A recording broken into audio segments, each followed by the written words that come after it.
Hello everyone, in this video I will show you how to delete all promotions in your Gmail. So as you can see here, if I just go to my promotion section, you can see there's a lot of emails which is completely unwanted and I want to delete it. So to delete your promotions email, you have to go and select your promotion section. Now here you will see a square icon, click on it.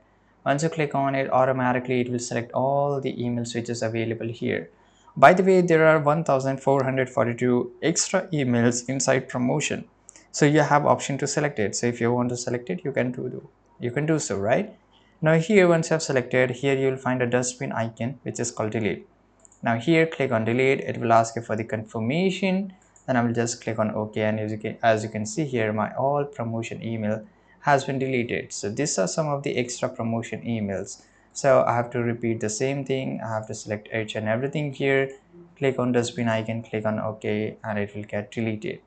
Right, so this way you can just keep on deleting if you have too many promotion files here or emails here, and this way if you have all the deleted emails will be go into your trash icon.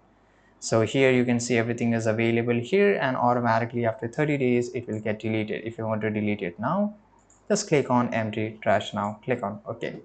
I hope you understood each and everything. If you did, make sure to like this video, subscribe.